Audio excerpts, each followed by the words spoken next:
4 PM news network में दोस्तों आपका स्वागत है। मैं हूं आपके साथ राशिद ज़हीर।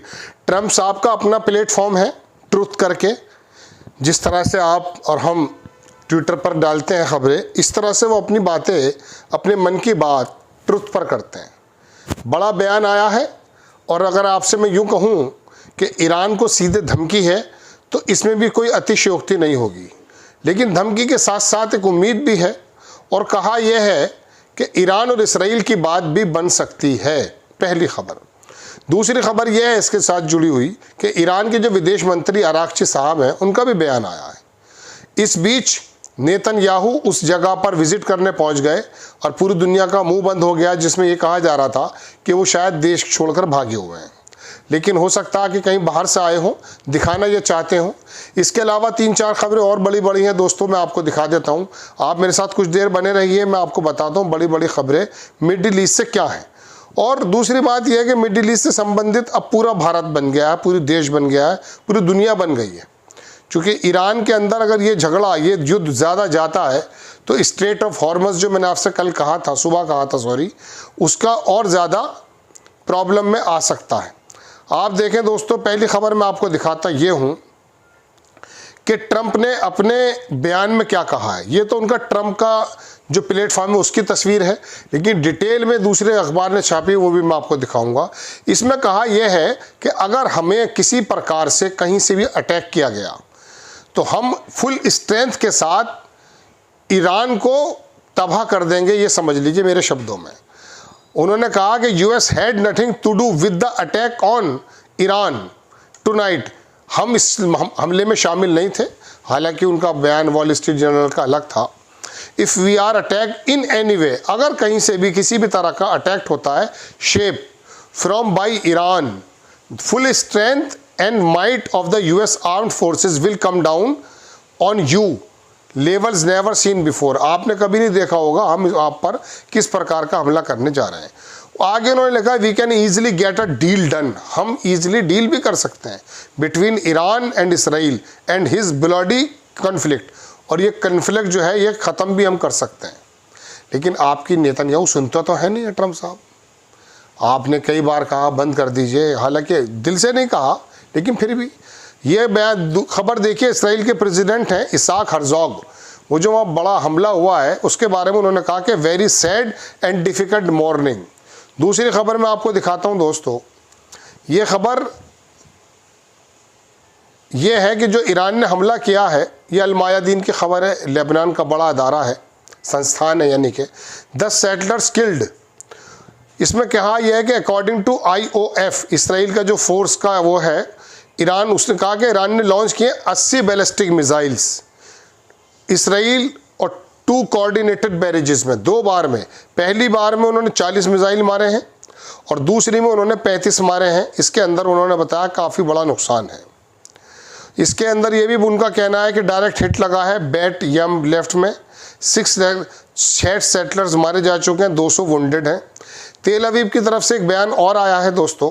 इसके अंदर यह है कि इसराइल जो है दरअसल बेसिकली एक्सपोर्ट करता है distraction, terror, displacement, had finally fired back, अब उसकी तरफ वापस आ गया। ये अल-मायादीन की खबर मैं आपको दिखा रहा था।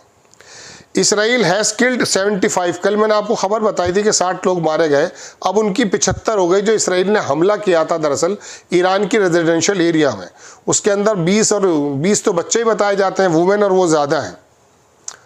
दूसरी खबर देख लीजिए, ये एक बड़ी खबर है न्यूयॉर्क टाइम्स की तरफ से जो मैं आपको दिखा रहा हूँ। बहुत सारी खबरें एक साथ बता देता हूँ।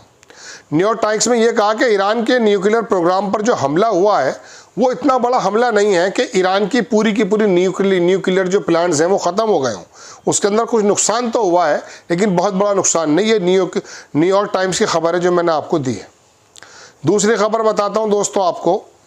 खबर यह है कि यमन की तरफ से भी जो स्पोक्स पर्सन है याया सारी, उनका भी बयान आया। उन्होंने भी 2 हमले हाइपरसोनिक मिसाइल से पैलेस्टाइन 2 के नाम से इसराइल पर किए। अब ये पूरा बयान है जो मैंने आपको ट्रंप का बताया था। उसके अंदर लिखा यह है कि यूएस प्रेसिडेंट डोनाल्ड ट्रंप ने कहा कि United state was not involve in the attack on Iran tonight. Iran के ऊपर जो हमला हुआ था उसमें अमेरिका शामिल नहीं है, लेकिन अमेरिका के अखबार और इसराइल के अखबार बराबर कह रहे हैं कि हेल फायर नाम के जो मिसाइल्स हैं 300 वो अमेरिका ने इसराइल को दिए और उसी से हमला हुआ है। आप कैसे कह रहे हैं? आपकी बेसिस से, यानी कि अमेरिका की बेसिस से रिफ्यूलिंग की जा रही है इसराइल के जेट्स की। इसराइल के जेट 16 से या 2000 किलोमीटर के बीच का डिस्टेंस है।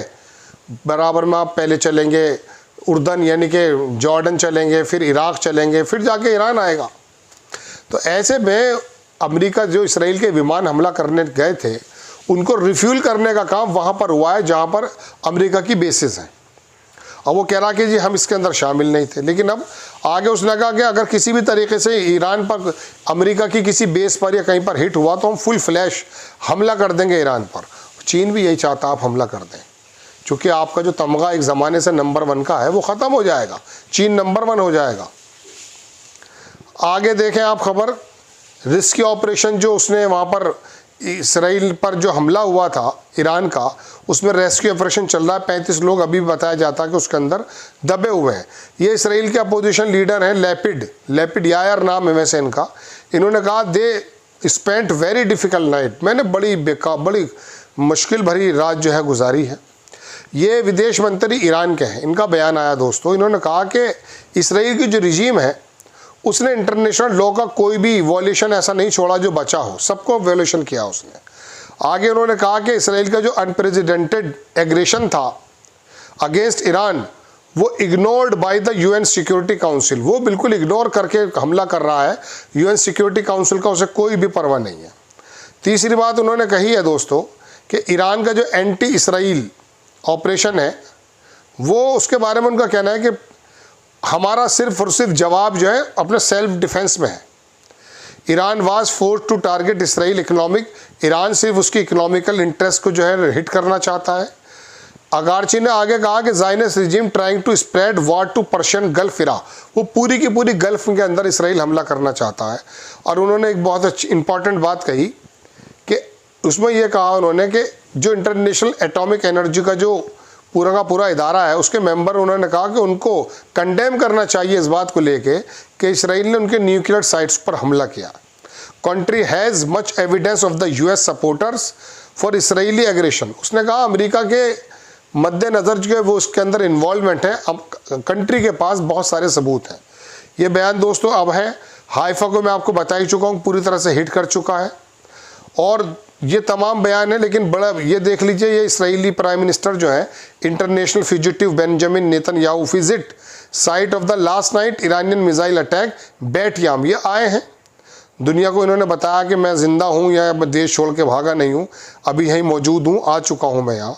इस तरह की बातें खबरें हैं दोस्तों। बात यह है कि अमेरिका की तरफ से जो सुबह मैंने आपको बताया कि नेतन्याहू साहब या इसराइल कह रहे हैं कि आप हम फुल फ्लैश वार में आ जाइए, उसको तो अभी तक इनकार किया है, लेकिन फिर भी ट्रंप साहब ने धमकी दी है कि अगर किसी प्रकार का कोई भी मामला हुआ तो हम फुल फ्लैश वार में आ जाएंगे। और एक उम्मीद भी बताई है कि अगर आप बातचीत करना चाहें, लेकिन बातचीत की बात तो निकल गई। नेतन्याहू ने पिछले 20 महीने में किसी की बात मानी नहीं है। आपको खबर कैसी लगी अपनी राय कमेंट्स बॉक्स में ज़रूर दीजिए। चैनल को सब्सक्राइब कीजिए, शेयर कीजिए। नेक्स्ट टाइम मैं किसी खबर के साथ हाजिर होता हूँ। जय हिंद।